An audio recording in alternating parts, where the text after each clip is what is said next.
तो वही सनोज मिश्रा की गिरफ्तारी में नया मोड़ भी सामने आया। दरअसल पीड़ित ने आरोपों को गलत बताया है। वसीम रिजवी पर बरगलाने का आरोप लगाते हुए कहा है कि बरगला करके दर्ज करवाया गया है, केस जानबूझ करके सनोज को फंसाने का आरोप लगाया गया है। तो ये बड़ी अपडेट इस वक्त आपको बता रहे हैं। सनोज मिश्रा की गिरफ्तारी में एक नया मोड़ सामने आया। सेंट्रल डिस्ट्रिक्ट के थाना नबी करीम में एक मामला सामने आया जिसमें फिल्म डायरेक्टर सनोज मिश्रा को रेप केस में गिरफ्तार कर लिया गया है। मैं इस समय मौजूद हूँ नबी करीम थाने में, लेकिन सबसे बड़ा दिलचस्प मामला या कह सकते हैं कि नया मोड़ जब आया है।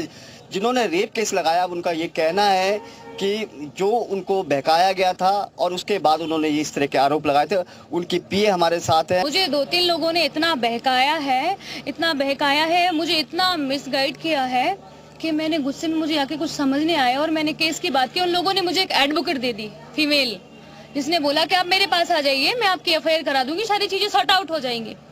मैं चली गई क्योंकि मेरी बहन बनने का दावा करती थी और उसने ये सारी चीजें जो मैंने नहीं लिखी वो एक्सपर्ट के पास भेज के वो चीजें लिखवा दी। जब मैंने बोला कि ऐसा मेरे साथ नहीं हुआ तो उन्होंने बोला कि मैं आपकी बहन हूँ, अब मेरे पे भरोसा करिए, ऐसा कुछ नहीं होगा, आप मेरे पे भरोसा करिए, आपका केस मजबूत होगा और आप जो चाहती हो वो होगा। बाकी सनोज जी ने मेरे साथ कोई रेप नहीं किया, मेरा कोई बलात्कार नहीं हुआ, मैं अपनी मर्जी से उनके साथ रहती थी और 5 साल से रह रही हूँ, एक साथ काम करते हैं। गिरफ्तारी देखो, कोर्ट से जब बेल खारिज हो गई तो पुलिस का काम फॉर्मेलिटी अपना करना है, वो कर रहे हैं। मैं तो यही चाहूंगी, उन्होंने मेरा कोई रेप नहीं किया है, मेरा कोई बलात्कार नहीं हुआ है, तो उनको जेल ना भेजा जाए, उनको बेल देके और बाहर निकाल दिया जाए, क्योंकि ये षड्यंत्र था बहुत बड़ा। इसके पीछे बहुत बड़ा एक राक्षस बैठा हुआ है जिसका नाम है वसीम रिजवी।